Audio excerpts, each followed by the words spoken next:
नमस्कार दोस्तों, मेरा नाम है Shivam Sharma and I welcome to this YouTube channel. आज हम एक important topic Israel Hamas war को स्टडी करने वाले हैं, जिसमें हम ये जानेंगे कि इसराइल एज अ कंट्री कैसे फॉर्म हुआ था और इसराइल हमास वॉर एक दूसरे हो क्यों रही है, ये भी हम साथ ही साथ ये जानेंगे। इसराइल हमास वॉर को अब तक 2 महीने से ऊपर हो गए हैं और इसराइल ने इस वॉर के लिए 53 बिलियन यूएस डॉलर क्या कर दिए, खर्च कर दिया। और हर एक दिन की कीमत बताई जा रही है 279 मिलियन यूएस डॉलर क्या कर रहा है इसराइल के इसके लिए खर्च कर रहा है। और ये इसराइल हमास वॉर अभी भी थमने वाली नहीं है और ये एस्टिमेट है कि ये 2-3 महीने तो और आगे चलेगी। तो ये जो एस्टिमेशन है 53 बिलियन और भी आगे यानी 100 बिलियन यूएस डॉलर तक खर्च भी हो सकता है।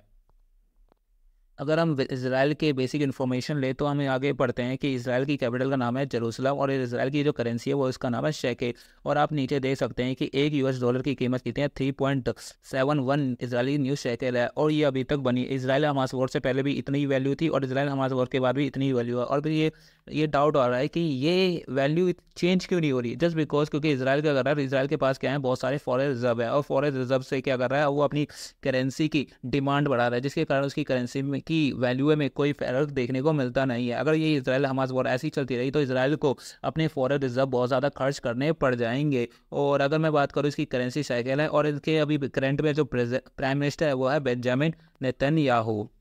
अगर नहीं, हिटलर क्या था, एक एंटीसेमिटिज्म व्यक्ति था। एंटीसेमिटिज्म व्यक्ति वो होता है जो जूस से क्या करता है, नफरत करता है। और जैसे कि आपको पता होगा, हिस्ट्री में ना दो कड़वे चैप्टर है, world war first and world war second. और वर्ल्ड वॉर फर्स्ट में ना जर्मनी की क्या हुई थी, हार हुई थी। और इसका जिम्मेदार एडोल्फ हिटलर ने किसको बनाया था, बेसिकली जूस को गिराया था, जस्ट बिकॉज क्योंकि वो क्या करता था, पॉलिटिकल गेन करना चाहता था और मिलिट्री स्टैब्लिश करना चाहता था। और जर्मन्स को ये दिखाना चाहता था कि मैं ही क्या हूँ, हीरो जो तुम्हारी कंट्री के बारे में सोच रहा है, मतलब अल्ट्रा नेशनलिस्ट और ultra far right wing party से ये क्या करता था, बिलोंग करता था। और उसने जूस को बहुत गंदी तरह मारा था। और आप नीचे देख सकते हैं ये दो पिक्चर क्या है, ये गैस चैम्बर है। बेसिकली यहाँ पर ना जूस को ले जाकर बहुत ज़्यादा प्रताड़ित किया जाता था। और इसी को कहा जाता है होलोकॉस्ट कहा जाता है, जिसमें मिलियंस ऑफ जूस, मतलब रफली 6 मिलियन लोग तो मारे ही गए थे जस्ट बिकॉज ऑफ हिटलर की वजह से। जस्ट बिकॉज क्योंकि हिटलर क्या चाहता था कि ना जो वर्ल्ड वॉर फर्स्ट का जो जिम्मेदार है वो किसको ठहराया जाए, जूस को ठहराया जाए। लेकिन ऐसा था नहीं। वर्ल्ड वॉर फर्स्ट में ना जूस ने भी बहादुरी से लड़ाई लड़ी थी जर्मनी के लिए। हालांकि वो जर्मनी से बिलोंग नहीं करते थे, तब भी वो उन्होंने जर्मनी के लिए क्या करी थी, लड़ाई करी थी। लेकिन तब भी एडोल्फ हिटलर ने पूरी पूरी कॉन्फ्लिक्ट का जो जिम्मेदार है, वर्ल्ड वॉर फर्स्ट के हारने का जो जिम्मेदार है, वो किसको ठहराया, जूस को ठहराया। अगर हम आगे देखें तो 1945 में वर्ल्ड वॉर सेकेंड क्या हो जाती है, ख़त्म हो जाती है। और जो जूस को ना एक एक एरिया, मतलब फिलिस्तीन में क्या करा जाता है, बसाया जाता है। अब ये यहाँ पर देख सकते हैं 1947 में ये जो दिख रहा है ना वाइट वाइट पार्ट, ये क्या था, यहाँ पर ना जूस को क्या करा था, बसाया गया था। लेकिन जैसे जैसे जूस आगे बढ़ते गए 1947 के पिटिशन के बाद जूस का ये वाइट वाला नहीं वाइट एरिया देख रहे हो कितना बढ़ गया।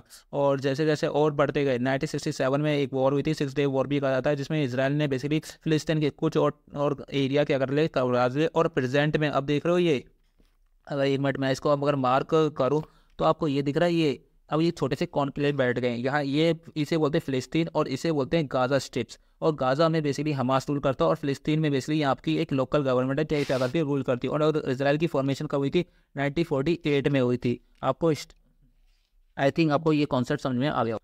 अगर मैं बात करूँ इसराइली फिलिस्तीन में क्या अलग का नहीं, अगर मैं बात करें यहाँ पर 1 मिनट, यहाँ पर आपको देखने को मिलती है अलास्का मॉस, जो ना मुस्लिम जो कंट्रीज है, मुस्लिम में ना दो दो प्लेस सबसे ज़्यादा सेक्रेड, मतलब धार्मिक माने जाते हैं। एक तो है उनकी हज हज जो कि वहाँ कहाँ पर मिलेगी, जो कि सऊदी अरेबिया में मिलेगी। और एक मिलेगी फिलिस्तीन में अलास्का मॉस है। और ये एक बताया जाता है कि जो इजरायली जो फोर्सेज है ना, वो कभी कभार वो जो फिलिस्तीन ऐसे लोग थे जो उन पर मतलब फिलिस्तीनी इसराइली डिफेंस पर क्या करते थे, अटैक करते थे, वो उन अलास्का मॉस में घुस जाते थे। और जिसके कारण जो आईडीएफ है, मतलब वहाँ की जो सिक्योरिटी एजेंसी है, इसराइल की सिक्योरिटी एजेंसी है, उनके पीछे उनकी मतलब मॉस में गुजरती थी और उन पर क्या करती थी, उन्हें ज़बरदस्ती बाहर निकाला करती थी। इससे रिलेटेड जो हमास है वो उनसे क्या होता चिड़ा हुआ था। और जो कि हमास कहाँ मिलेगा, गाजा स्ट्रिप में मिलेगा। और गाजा स्ट्रिप में भी पहले फिलिस्तीन सरकार गवर्न करती थी, लेकिन 2008 में हमास क्या कर देता है, वहाँ की फिलिस्तीन गवर्नमेंट को ख़त्म कर देता है और अपना ही शासन क्या करता है, स्थापित कर देता है। और 7 अक्टूबर को होता क्या कि हमास ने इसराइल पर 5,000 रॉकेट क्या करते थे, दाग देता है। और इसराइल के पास ना एक डिफेंस सिस्टम है जिसको ना बहुत नाम है, जिसका नाम है आयरन ड्रोन सिस्टम। इसमें बेसिकली होता क्या है, आपको ये दिख रहा है एक इंटरसेप्टर, ये बेसिकली क्या करता है, एक आने वाली मिसाइल को क्या करता है, इंटरसेप्ट करता है और यहाँ से क्या निकलती है, एक मिसाइल होती है जो उसके ऊपर क्या कर देती है, मार देती है। लेकिन हमास ने बेसिकली 5,000 इतनी सारी मिसाइलें ने दाग दी इसराइल के ऊपर, जिसके कारण जो इसराइली डिफेंस सिस्टम है ना, वो क्या हो गया, कंफ्यूज हो गया कि किस पे अटैक करे, किसको ना छोड़े, जिसके कारण इसराइल के 1200 नागरिकों की क्या हो गई, मौत हो गई। और इसराइल ने बेसिकली इसके रिस्पॉन्स में एक आयरन सोर्ड नाम का एक ऑपरेशन क्या करा था, लागू करा था, जिसके तहत उनका मेन मकसद क्या है कि वो हमास को पूरी तरह से क्या कर देंगे, एरेडिकेट कर देंगे। लेकिन इसमें भी क्या है, बहुत डिफिकल्टी है। क्यों? जस्ट बिकॉज क्योंकि गाजा स्ट्रिप में ना हमास ने बेसिकली अंडरग्राउंड केबल बना रखी है, जिसके कारण ना उनको लोकेट करना क्या हो चुका है, बहुत मुश्किल हो चुका है। और साथ ही साथ ये कोरिल्ला वॉरफेयर टैक्टिक्स भी करते हैं, जिसके अकॉर्डिंग बेसिकली ये क्या करते हैं, छुपके अटैक करते हैं। और इसराइली डिफेंस को उनको ढूंढना और भी क्या हो जाता है, मुश्किल हो जाता है। और साथ ही साथ ना ये आम लोगों मतलब सिविलियन लोगों को भी क्या करते हैं, एक तरह से वेपन की तरह यूज़ करते हैं। और इसराइल हमास वॉर को अब तक 2 महीने हो चुके हैं, जिसमें इसराइल ने गाजा में बनने वाले डेड टोलों की संख्या कितनी है, 15,000 हो चुकी है।